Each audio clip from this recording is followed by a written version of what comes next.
Hi everyone, it's Chris. Welcome back to my channel. It's been a while since it's been just us talking about books, so I'm excited for this video. I've been in a prolonged reading slump. My reading habits are I'm either like ravenously reading or I'm reading little bit by bit, and it always just swings to one side or the other. That's just how it's always been for me.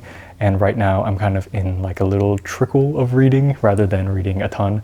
But I want to talk to you about the books that I've read within the past like month or two and let you know what I thought about them. Let's just get right into it. The first book I want to talk about is one I finally got around to reading, which is Annihilation. Annihilation is a sci-fi horror thriller about a group of 4 women and their expedition into this place called Area X, which is a mysterious place of nature, pristine nature cut off from humans, and all of the previous expeditions into this area have led to the expedition members either like all getting cancer, all killing each other, all killing themselves, like just really morbid situations.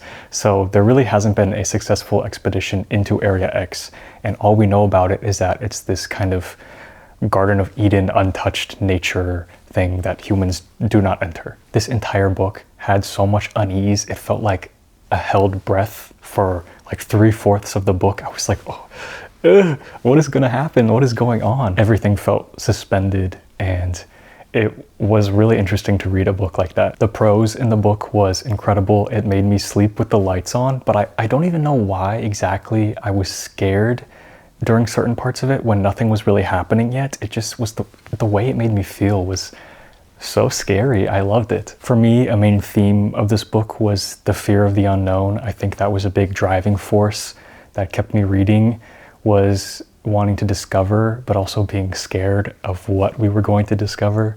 And it's weird that I like feeling like that, but I really did. Also, if you've read the book, then I'll just say this, like trying to visualize what happened towards the end was so challenging. It was like breaking my brain trying to visualize what I was seeing in the book. Like, how did the author even write that? I don't understand. Immediately after reading the book, I watched the movie because I had never seen the movie before, and I know that the movie has some pretty intense fans.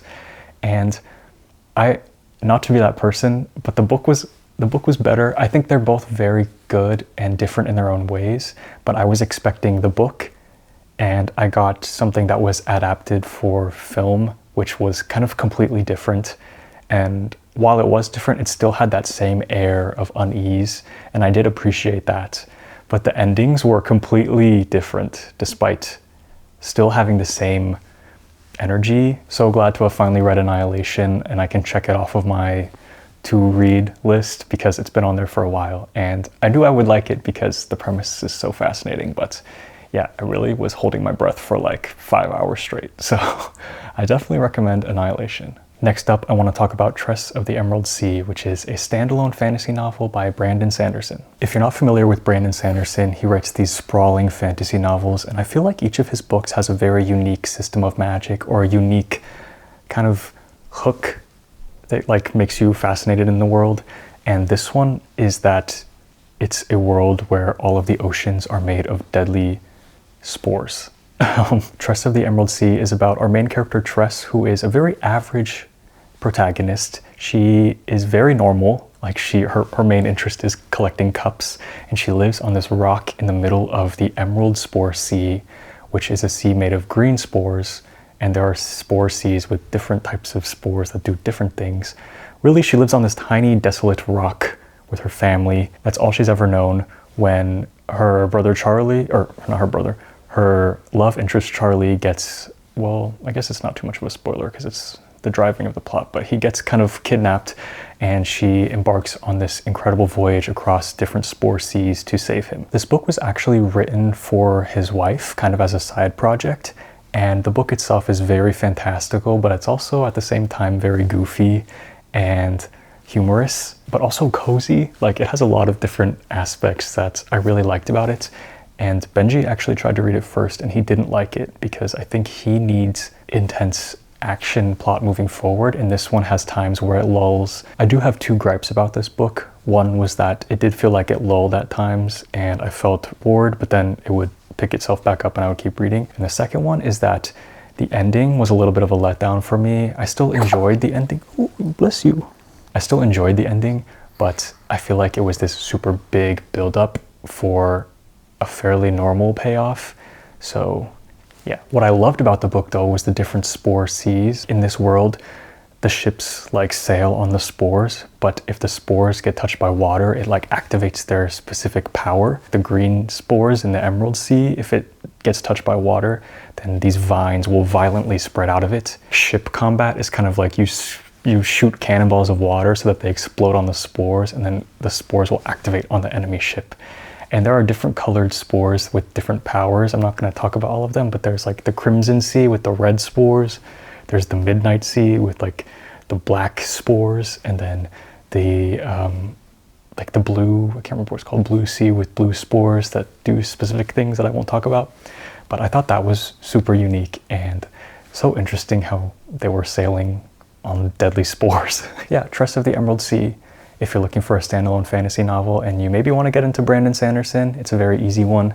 And it was really funny and cozy, and yeah, it was a good time. Next up, I read The Invention of Morel, which is a novella, and I went into this blind and was completely taken aback by how different it was from the blurb on the back. It was definitely one of the most unique books I've ever read, and I can't even say much about the plot other than it's about a group of people on an island under mysterious circumstances. And I think that's all I can give you, but I liked figuring out what was going on, like what is happening. If I had to relate this book to other books or media, I would say it's kind of similar to Piranesi and also kind of similar to Black Mirror on Netflix.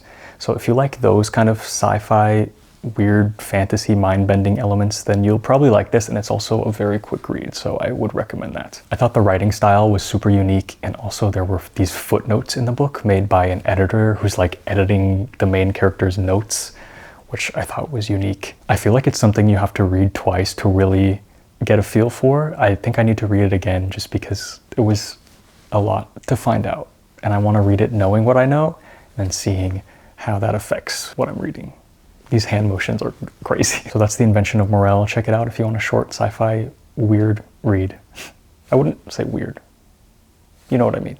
So the two most recent reads are part of a series, the Legendborn series. I finished the first one and I'm on the second one right now. I'm about halfway through, and let's talk about them. So Legendborn is a YA series about a girl named Bree who's at an early college program at a university in North Carolina, and she discovers at her college a secret society of students using ancient magic from King Arthur and his knights, which sounds weird, but just hold on. I picked it up on a whim from the library because I had seen some people talk about it and I thought the cover looked cool.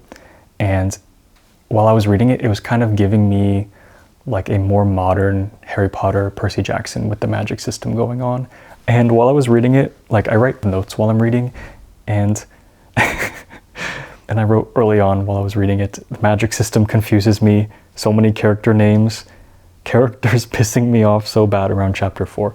So I didn't have a good time starting it, but then once I kind of wrapped my head around the magic system, which is confusing a little bit to start off, I started to really enjoy it. What I thought was an interesting perspective about this book is it talks about racism and colonization in relation to a magic system and how those two would affect who gets to use the magic, what is the magic referred to, things like that. The kind of colonization of magic, which is super unique, and I haven't really read anything about that before. I started really liking it towards the end, and it has this like bad boy character, and I always love a good bad boy character. Like something about just like an edgy boy that's their whole thing. I kind of like that sometimes, so I really like Cell. I can say a little bit more without spoiling the plot, I think, but Bree's mother died when she was really young. At the crime scene, she saw like this glimmer of magic or something, and so when she was at college, she saw the same sort of glimmer happening somewhere, and she was like, wait, that's what I saw at my mom's crime scene.